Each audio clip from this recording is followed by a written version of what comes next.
이 시간 우리 양옆에 앞뒤 분들을 축복하면서 오늘도 인사하겠습니다. 성탄의 은총이 가득하시기를 바랍니다.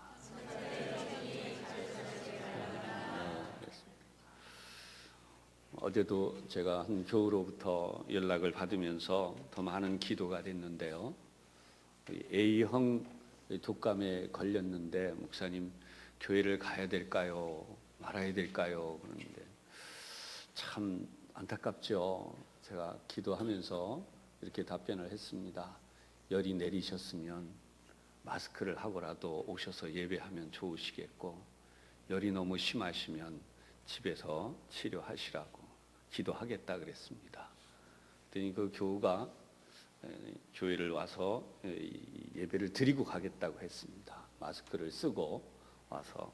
여러분 참 이 이야기를 여러분들에게 전하는 것도 다 아시겠지만 너무나 많은 이들이 지금 이 독감으로 인해서 중학교를 비롯한 많은 학교 학생들이 결석을 할 정도로 많이 어렵습니다. 그런 상황인데 그럼에도 불구하고 이 새벽 우리가 같이 새벽 예배를 드릴 수 있는 것은 놀라운 하나님의 은혜인 줄로 믿습니다. 우리 건강하게 지켜주실 줄로 믿으시고 또 하나님의 능력이 임하셔서 혹 몸이 불편하더라도 구원의 역사로 치료의 역사가 나타날 줄로 믿으시기를 바랍니다. 오늘 본문의 말씀 생각하면서 강보에 쌓여 구유에 누인 아기 구유에 누인 아기이라는 제목으로 함께 은혜를 나누겠습니다. 오늘 본문을 8절에서부터 한번 다시 보면서 은혜를 나눕니다. 8절입니다. 그 지역에 목자들이 밤에 밖에서 자기 양떼를 지키더니 주의 사자가 곁에 서고 주의 영광이 그들을 두루 비추매 크게 무서워하는지라. 오늘 우리 여기서 첫 번째 우리 생각할 것이 있어요. 성탄의 소식, 예수님께서 이 땅에 오신 이 소식을 첫 번째로 받은 사람들은 바로 목동들이었다는, 천사들이 직접 나타나서 이들에게 주님이 나셨다라는 소식을 알려주었습니다.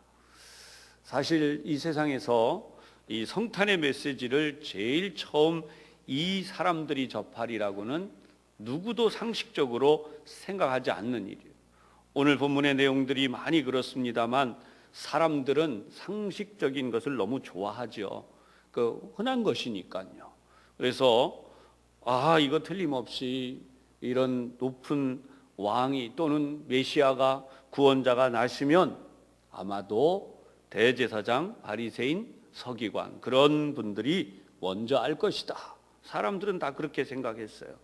그런데 뜻밖에도 하나님은 이렇게 낮고 보잘것없는 아주 평범한 사람들, 그 당시에는 사실 평범하다기보다는 매우 천시되던 사람들이었습니다. 그런데 이 사람들은 성실하게 자신의 삶에 있어서 자신들의 일을 할 수밖에 없었고 그러한 사람들의 모습을 하나님은 찾아가셨어요. 그래서 천사들이 여기에 가서 지금 이들에게 구세주가 나셨다라는 사실을 알려줍니다. 그런데 여러분, 여기 중요한 사실이 있어요. 만약에 구세주께서 어느 대제사장 가문이나 또는 왕궁에 나셨다면 이 목동들은 찾아볼 수 없었습니다. 그런데 성경을 보면 예수님은 마구간에 출생하시고 그리고 강보에 쌓여서 구유에 누워진 어린 아기의 모습이었어요. 그래서 이들이 찾아가 볼 수 있었다는 것입니다. 두 번째 사실은 예수님은 역사 속에 인간이 되어서 세상에 오셨다는 것입니다. 메시아가 오신다는 사실에 대하여 유대인들은 대단히 간절한 마음으로 기다렸습니다. 우리가 보고 있는 이사야서의 성경이 그들에게도 분명히 예언으로 들려졌지만 그러나 한 아기로 오실 예수님에 대한 기대는 사실상 그들이 별로 하지 않았다고 보아지는 것입니다. 그래서 결국 메시아의 모습이 아기로 탄생하셨을 때에 이 아기를 죽이려고 했던 헤롯이나 또는 그 아기를 죽이도록 안내했던 대제사장의 무리들이나 얼마나 안타까운 모습인지 알 수 없습니다. 성경은 명백하게 예수님은 아기로 이 세상에 오신 이유가 바로 인간이 되시려고 했다는 사실. 한 여인의 몸에서, 동정녀의 몸에서 아기로 탄생하셨습니다. 그러나 이 세상은 지금도 동정녀의 탄생을 부인합니다. 예수 믿는 이들 가운데에도 혹 그런 이들이 늘어가고 있다는 이야기가 있어요. 우리 대한민국 땅에, 아니 한국 교회 안에는 동정녀의 탄생을 대부분 믿는 것으로 보아집니다. 그러나 새로운 세대들은 이 동정녀의 탄생을 부인합니다. 말도 안 되는 이야기라는 거죠. 그래서 교회를 다니다가 교회 밖으로 뛰쳐나가는 젊은이들이 있어요. 예수님의 정신은 좋다는 거예요. 낮고 천한 것, 그런 곳에 오셔서 그들을 돌보신 사랑은 좋으나 말도 안 되는 전설 같은 이야기인 동정녀 탄생은 빼자는 겁니다. 그러나 여러분, 하나님은 명백하게 동정녀의 몸에 성령으로 잉태되셔서 아기의 몸으로 이 땅에 나셨다는 사실을 분명히 확실히 믿으시기를 바랍니다. 그것은 바로 우리를 구원하기 위하여 흠이 없는, 죄가 없는 깨끗한 어린 양으로 희생 제물이 되시기 위하여 오셨다는 사실이에요. 그리고 그것은 아기가 되신 분명한 이유는 인간이라고 하는 것을 명백하게 우리에게 보여주시기 위한 것이었습니다. 그러므로 하나님은 우리에게 인간의 모습으로 이 땅에 오신 것입니다. 세 번째로, 강보에 쌓여 구유에 누인 아기의 모습으로 오셨는데, 이것은 오늘 우리 인간이 가질 수 있는 최고의 복이 되었습니다. 당시에 예수님의 모습을 이해하지 못했습니다. 사람들은 그 아기의 모습이 예수님이라고, 또는 예수님이 그런 가난하고 보잘것없는 가문에 출생하시리라고는 기대하지 않았습니다. 이것이 하나님의 계획이었다는 거죠. 하나님께서 그렇게 하셨기 때문에 오늘 우리에게는 이 하나님의 방법이 놀랍게도 하나님의 거룩한 구원의 계획이었다는 것입니다. 만약 예수님께서 대제사장의 가문이든지 아니면 어떤 귀족의 가문이든지 어떤 왕가에 태어나셨다면 아마도 많은 사람들이 예수님을 칭송했을 것입니다. 거기에는 예수님이 십자가를 지시기 위한 준비를 하기는 불가능했을 것입니다. 그것에는 예수님을 향한 멸시와 천대가 던져지고, 그리고 예수님이 인간의 가장 아프고 힘든 질고를 지시는 그런 일은 없었을 것입니다. 오히려 많은 사람들이 줄지어 예수님을 경배하러 왔을 것이고, 끝없이 많은 사람들이 예수님을 칭송하고 높였을 것이라는 거예요.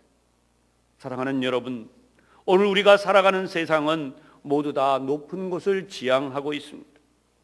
더 높은 곳으로 우리 모두 그런 마음을 가지고 있습니다.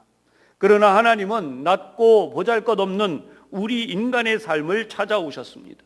그리고 더 낮아지셨습니다. 그것은 초라하기 그지없는 아기의 모습으로, 그것도 가장 낮은 가정인 목수의 집안에, 그리고 예수님의 몸을 쌓을 그럴듯한 천 하나도 제대로 없어서 강보라고 표현되어진 이 거친 천에 쌓여서 구유에 뉘어지고 말았습니다. 그런데 이것이 하나님의 계획이었다는 것입니다. 그리고 이것은 하나님이 우리를 구원하시기 위하여 당신의 표적으로 오늘 본문에 사용하셨습니다. 이 목동들을 향하여 말씀하신 10절입니다. 천사가 이르되 무서워하지 말라. 보라, 내가 온 백성에게 미칠 큰 기쁨의 좋은 소식을 너희에게 전하노라. 오늘 다윗의 동네에 너희를 위하여 구주가 나셨으니 곧 그리스도 주시니라. 아멘. 너무나 멋지게 말씀이 되어지죠. 근데 여러분 12절이 중요합니다. 너희가 가서 강보에 쌓여 구유에 뉘어 있는 아기를 보리니 이것이 너희에게 표적이니라. 아멘. 하나님의 표적은 높은 곳에 있지 않았습니다. 위대하게 불빛이 번쩍거리고 천둥과 번개가 치는 데 있지 않았습니다.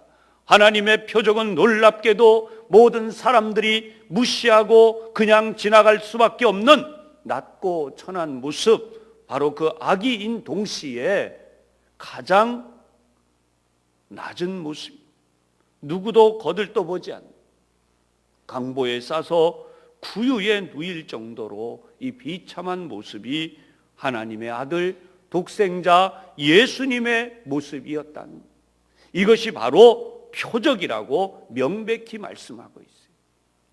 세상에 많은 사람들이 이렇게 말합니다. 하나님이 정말 계시다면 기적을 보여라. 이 말은 표적을 보이라는 말입니다. 역사가 나타나게 하라는 말입니다. 그러나 하나님은 하나님의 표적, 하나님의 기적을 그렇게 보여주시지 않았습니다. 성경은 명백하게 우리가 더 낮은 마음을 가지고 하나님을 알고자 할 때에 그 하나님의 표적, 그 하나님의 기적을 알게 된다는 거죠. 얼마나 많은 사람들이 메시아를 기다렸는지 모릅니다. 이 당시에 오직 메시아는 이스라엘 민족을 정치적으로도 구원하고 경제적으로도 구원하고 사회적으로도 구원하는 바로 그런 메시아였습니다. 그러나 예수님은 그런 메시아로 오시지 않았습니다. 상상할 수 없게도 모든 사람들이 죄의 노예가 되고 하나님이 주신 아름다운 천국, 바로 그 놀라운 낙원, 그 아름다운 세계를 잃어버린 데 대하여 다시 그것을 회복해서 영원토록 하나님의 나라에서 하나님의 백성으로 살게 하실 바로 그 메시아로 하나님의 아들이 이 땅에 오신 것입니다. 사실 모든 사람들이 이 땅에 태어나서 살다가 그냥 죽으면 거기서 끝나는 줄. 그러나 그런 모든 것들이 결코 많은 사람들이 얼마나 심각하고 얼마나 고통스럽고 얼마나 잘못된 것인가를 제대로 알지 못했습니다. 다만 육신의 필요를 채우고자 했을 뿐입니다.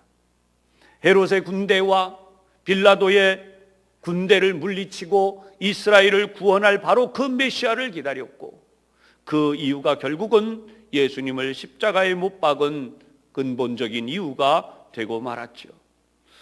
그러나 하나님은 그러한 메시아가 아니라 보다 더 큰 공중의 권세 잡은 사단의 세력에서 사망의 권세에 묶여서 죽어갈 수밖에 없는 온 인류를 구원할 진정한 메시아를 이 땅에 보내신 것입니다. 그 메시아를 우리가 만나는 비결이 오늘 본문에 나온 것처럼 강보에 쌓여 구유에 누워 있는 아기였던 것입니다. 오늘 이 새벽 예배를 드리시는 교우 여러분, 오늘 우리의 마음속에도 생각지 않은 부분에 주님이 진정 우리에게 복을 주시기를 원하시고 주님이 진정 우리를 통하여 하시기를 원하시는 일들을 혹 놓치는 일이 있지는 않을까요? 정말 우리의 마음이 하나님을 향하여 넓어지고 하나님의 거룩하신 뜻을 향하여 우리 눈이 떠지고 우리의 삶이 하나님 앞에 이와 같이 겸허히 드려지는 놀라운 역사가 이루어지기를 주님의 이름으로 축복합니다. 어둠의 권세, 사단의 권세를 깨뜨리신 하나님의 능력 가운데 거룩한 표적, 주님이 주신 이 표적의 역사가 가득하시기를 다시 한번 주님의 이름으로 축복합니다. 기도하겠습니다. 우리의 희망이 세상의 희망과 같지 아니하고 우리의 희망은 하나님의 희망에서부터 시작되어지고 우리의 소망은 하나님의 거룩하신 뜻을 따라 이루어짐을 저희들이 말씀을 통하여 다시 한번 깨달았습니다. 하나님의 아들이시면서도 가장 낮은 가정인 목수의 집안에, 그것도 강보에 쌓여 구유에 누인 아기의 모습으로 오신 이 놀라운 역사적 사건을 통하여 지금도 세상은 더 큰 것, 더 강한 것, 더 많은 것을 요구하고 있지만 그 속에서 얼마나 많은 이들이 절망하고 또 무너지고 주저앉는지 모르지만 하나님의 역사는 바로 그렇게 절망하고 무너지고 주저앉는 이들을 향하여서 지금도 구원의 역사로 계속해서 우리 가운데 임재하시고 역사하심을 보여주심에 다시 한번 감사를 드립니다. 하나님 아버지, 우리 가운데에도 무너진 것들, 초라하기 그지없는 것들, 감당기 어려운 부끄러운 것들, 우리의 모든 수치됨들 주님께서 친히 오셔서 우리의 이 모든 것을 감당하시고 우리의 죄와 저주와 부끄러운 모든 것들을 책임지심으로 우리가 구원에 이르고 하나님의 백성이 되고 천국에 들어갈 수 있게 하여 주심을 한없이 감사하고 감사드립니다. 하나님, 오늘 그 거룩한 주님의 기적이, 주님의 표적이, 주님의 역사가 우리 가운데 다시 한번 충만하게 나타나 주시옵소서. 그리하여 멸시하고 천대하고 무너지고 있는 하나님의 몸된 교회들과 주의 백성들과 그리고 하나님의 거룩한 역사들을 더욱 풍성하게 온전하게 세워 주시옵소서. 오늘 저희들이 간절한 믿음으로 주님 앞에 예배하옵고 기도하고 돌아가오니 하나님, 우리 가정마다 하나님의 놀라운 은혜의 복이 회복되고 넘쳐나게 하여 주옵소서. 예수님 이름으로 기도하옵나이다. 아멘.